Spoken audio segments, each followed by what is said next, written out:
Hello, on vous Bonjour. retrouve.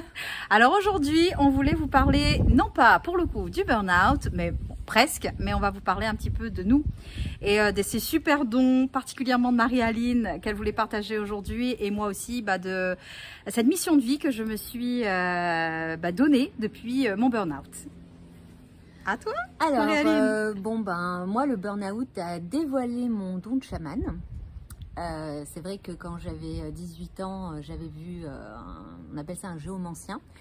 Ma mère m'avait emmené voir et il m'avait dit que sur le tard, je savais pas trop c'était quoi sur le tard, c'était la Sur le quarantaine en fin de tard. compte, j'allais avoir un don. Donc, quand on a 18 ans, je vois bien sûr le mec il a bu de l'encre. C'est ça, c'est ça. Et donc voilà, la première crise de burn-out a déclenché une sortie astrale sur la route.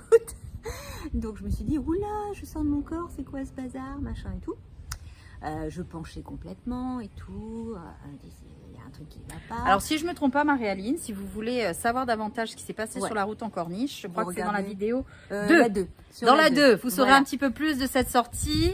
Voilà. Comment on dit Astrale. Astrale, voilà. C'est-à-dire qu'on sort de notre corps. Ouais, c'est ça. Voilà, et donc je suis allée voir un énergéticien magnétiseur pour me soigner. Donc, petit à petit, avec chaque soin, il y avait des choses qui venaient. Alors, c'est bizarre parce que je me disais, ouais, je vis un dessin animé tous les jours, je vois des animaux, voilà. Et il me dit, ah, t'inquiète pas, commence à noter ce que tu vois. Moi, je fais on appelle ça des bulles de protection, parce que le but c'était de me protéger pour tenir le coup au travail. Et à chaque bulle, je voyais des chouettes, des perroquets, des animaux. Je fais, ouais, ok, bon, d'accord. Après, je commençais à voir des animaux morts, c'est-à-dire mon chat dans la maison. Je fais, ah ouais, non, là, c'est un peu flippant. Ouais, Là. c'est un peu flippant là pour le Voilà. coup, oui. Je suis dans le bureau et je fais à ma collègue, on a un chien maintenant dans la boîte? Elle me fait non. Je fais, ok, d'accord. Je découvre le soir que le chien avait disparu dans le quartier de l'agence et je me dis, ok, bon, d'accord. Voilà, donc j'en parle à mon magnétiseur qui me dit non, c'est normal, t'inquiète pas, t'es sur la bonne voie. Je suis d'accord. Je dis mais quelle voie? Alors il me fait faire du Lao-Chi. Et le Lao-Chi, il y a des visions qui sortent. C'est quoi le Lao-Chi? Alors le Lao-Chi, c'est un soin qu'on fait, un soin énergétique qu'on apprend à faire sur soi-même en premier avant de l'appliquer sur les autres. Donc c'est des positionnements qu'on met sur notre corps avec nos mains pour faire circuler l'énergie. Et l'énergie vient de l'univers. D'accord. Et comme on est un canal, ça passe par nous. Okay. Voilà, donc j'ai fait la formation Lao-Chi, j'ai fait la formation Reiki, et j'ai noté, et il m'a dit commencer à traduire. Donc j'ai traduit et ça correspondait à ce que je vivais. Donc j'étais quand même prévenue de mon burn-out. Alors même en étant prévenue, vous voyez, le temps, comme quoi l'humain, il prend le temps. Ça a pris 2 ans. C'est ça. J'étais prévenue de ce qui allait se passer, j'étais prévenue de mon harcèlement aussi. Mais bon, en traduction, c'était pas toujours très clair, parce que quand on vous envoie la reine de cœur, vous vous dites, reine de cœur, super, je vois Alice au pays des merveilles, c'est quoi? En fin de compte, c'est un syndrome, c'est une maladie qui existe, des personnes qui ont enlevé leur cœur et qui sont tyranniques. Voilà. Okay. Enfin voilà. Donc petit à petit, ça s'est développé et j'ai commencé à voir des choses. Voilà, j'étais avec une amie dans une voiture. On rentre sur la de plage et je lui fais attention, il y a un truc qui va pas. Il y a un vautour sur la voiture, sur un tapis volant. Bon, elle me connaît, elle commençait déjà à savoir que j'avais... Est-elle perchée? Voilà. Donc elle me fait, oh là là, faut qu'on arrive vite fait à la maison parce que là tu me fais peur. Pas manqué, la voiture est arrivée en panne. Pas pu démarrer après. Donc c'était en train de nous prévenir, faites gaffe, ça va pas tarder. D'accord. Voilà, et donc petit à petit c'est venu, et j'ai commencé à voir les totems des gens. Donc les totems, c'est-à-dire que je vois, donc les totems ce sont des animaux qui représentent votre identité. Et je vois donc vos auras, je vois les pierres qui sont destinées pour pouvoir faire des soins. Et il y a des messages, donc des fois ça fait vraiment un dessin animé Disney, c'est-à-dire que vous pouvez avoir, le dernier truc un peu délire que j'ai eu, c'est un requin avec un tablier de boucher qui repasse avec une Converse rouge. Voilà, donc vous voyez un peu... Allez déchiffrer le truc. Voilà, donc en fin de compte c'est une description des rêves, ouais. Parce que le chaman travaille avec le rêve, sauf que moi je fais des rêves éveillés. Et voilà, donc je dessine des tableaux, les gens viennent me voir pour savoir qui ils sont, ils repartent avec un tableau. un texte explicatif donc des auras et de leur totem. J'ai vu effectivement que l'explication, en tout cas que tu donnes, elle est super bien détaillée. Hein. Oui. C'est vraiment bien, hein. Franchement. Je détaille et il y a une consultation qui se fait que je lis le carnet, mais en même temps je rajoute des choses parce que quand je lis, il y a d'autres choses qui viennent. Ok. Voilà. Et après, quand ils ont leur totem, je leur propose de se rencontrer parce qu'en fin de compte, c'est notre âme, le totem. Donc on fait une initiation soit au tambour, soit avec une chute d'eau, donc on va en forêt. Et ils apprennent à avoir des messages et à essayer de les décrypter aussi.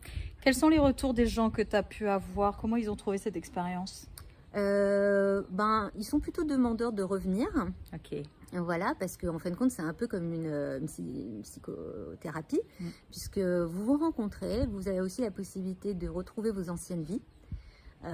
Donc c'est un peu perturbant quand même, hein, mais ça vous permet de savoir pourquoi vous êtes là. Donc il y a des chemins, il y a des explications. C'est intéressant parce que du coup dans les précédentes vidéos, quand on vous racontait notre parcours, on est passé toutes les deux par un parcours, on dira médical, avec psychologue, psychiatre, médecine du travail, etc. Mais ce que Marie-Aline est en train de vous expliquer, donc le côté chamanique, ça peut être effectivement une thérapie, oui, c'est une thérapie alternative qui nous permet justement de mieux comprendre. Voilà. C'est une thérapie holistique. D'ailleurs, il y a des psychologues qui sont chamans, hein, donc de plus en plus. Voilà, donc c'est en fin de compte, vous apprenez à savoir qui vous êtes, parce que dans notre société, on l'a perdu. Ah oui, ça pour l'avoir perdu, je pense que donc, si vous n'êtes pas encore en burn-out, surtout ne vous perdez pas. Et si vous l'êtes déjà, retrouvez-vous. C'est surtout ça le message qui est important à retenir aussi. Après, il n'y a pas que le burn-out, il y a aussi les maladies. Il y a plein d'autres choses. Il y a aussi à trouver sa voie. Il y a aussi les enfants qui ont du mal à s'intégrer dans notre société. Oui, c'est vrai qu'on parle du monde d'adultes. C'est ça. Mais si déjà à la base, on peut accompagner aussi les enfants par ce biais-là, c'est chouette. Voilà. Donc bon, je le fais pas par rapport au chamanisme, je le fais plus par l'art-thérapie pour les enfants. Donc c'est déjà parlant aussi sur certains sujets. Alors ça, moi, je suis admirative parce que je découvre ma cousine et elle fait tellement de choses, art-thérapie, chaman. Vous voyez, là, elle parle de chamanisme et tous les chiens se mettent à aboyer, à les comprendre. Est-ce qu'il y a une signification? Parce que depuis tout à l'heure, ils nous laissent tranquilles. Ils nous encouragent. Ils nous encouragent. Voilà. Donc, moi, je suis pas aussi bien armée, je dirais, parce que je n'ai pas de côté sur le principe artistique, à part utiliser mon intellect pour travailler, c'est la seule chose que je savais faire. Mais avec le temps et aussi grâce à l'accompagnement aussi de Marie-Aline, je me rends compte qu'on peut tester autre chose, on peut découvrir aussi d'autres choses et surtout s'ouvrir. Parce que voilà, quand on l'écoute et quand ça fait sourire, on se dit mais c'est qu'elle nous emmène, c'est dans quel monde qu'elle est, mais non. Oui, après c'est vrai qu'on est très cartésien et on oublie qu'il y a autre chose. Tout à fait. Voilà, donc n'oubliez pas qu'on n'est rien dans cet univers, on est juste une petite poussière. Tout à fait. Mais cette petite poussière, elle doit apprendre à faire ses expériences pour pouvoir avancer dans l'univers. C'est ça. Pas que sur Terre. Tout à fait. Et moi, moi, effectivement, j'ai le côté plus cartésienne. Donc moi, ma mission de vie, c'est laquelle? C'est d'accompagner les managers, donc en souffrance aujourd'hui, qui connaissent des situations émotionnelles difficiles, qui aujourd'hui sont dans l'incapacité de pouvoir les gérer et qui se sentent fragiles, qui se sentent aujourd'hui exposés dans un monde professionnel qui, mine de rien, est super féroce. Et aujourd'hui, comment agir? Comment réagir? Est-ce qu'il faut réagir déjà ou pas?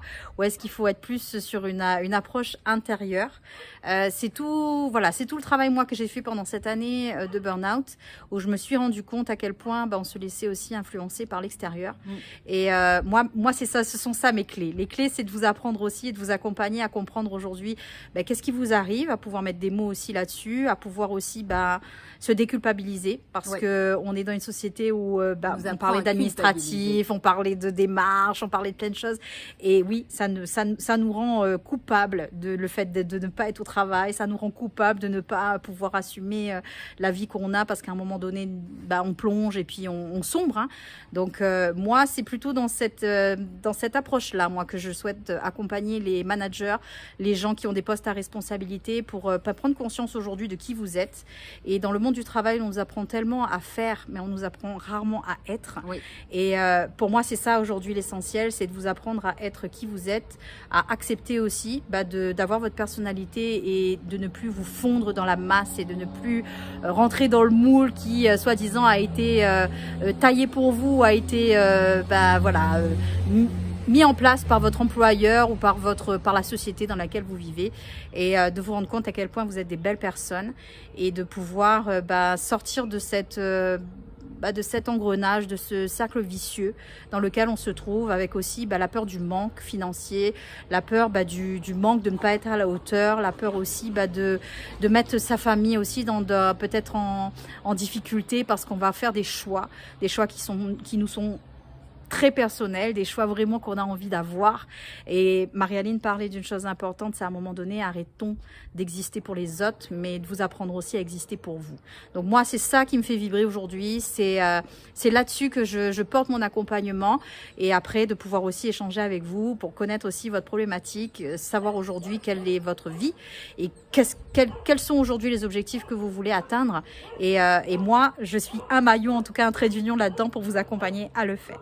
Voilà. Alors moi, ce que je voulais rajouter par rapport à ce qu'a dit Sandrine, c'est que actuellement, enfin depuis quelques années, je ne sais pas si vous connaissez ce livre, Le meilleur des mondes de Huxley, mais c'est exactement ce que nous vivons. C'est-à-dire que le but, c'est d'aseptiser les émotions, aseptiser tout. Et quand on a une petite douleur ou quelque chose qui ne va pas, on prend un petit cachet magique pour oublier cette sensation. C'est vrai. Et donc, il ne faut surtout pas s'écouter. Et en réalité, c'est l'inverse qu'il faut faire. Voilà. Voilà. Sur ce, bonne méditation avec les informations qu'on vient de vous donner. Si vous avez des questions, n'hésitez pas. Mettez-nous en commentaire si vous avez des choses qui piquent votre curiosité, parce que voilà, on essaie de faire court, mais on a tellement de choses à vous dire. Donc, n'hésitez pas vraiment à nous questionner. Et n'hésitez pas à liker aussi. Et à liker, et à nous donner aussi votre point de vue, et à partager avec nous aussi vos difficultés, ou en tout cas, ce à quoi vous aspirez, pour que on soit aussi là pour vous aider, vous accompagner. Et on n'est pas seul. Surtout, ne restez pas seul. Voilà. Et ciao. c'est quoi? Abonnez-vous. Abonnez-vous. Donc, vous avez 2 chaînes sur lesquelles on vous conseille de vous abonner. La première, c'est celle de Mayline Chaman. Et pour la mienne, bon, moi, j'ai une page Facebook qui s'appelle donc manager encadrant, ose vivre ta propre vie idéale, et ma chaîne YouTube, c'est la souffrance au travail, le burn-out et la souffrance au travail, sous le nom Sandrine Lucas. Voilà, on vous souhaite une bonne journée et on vous dit à bientôt. Ciao.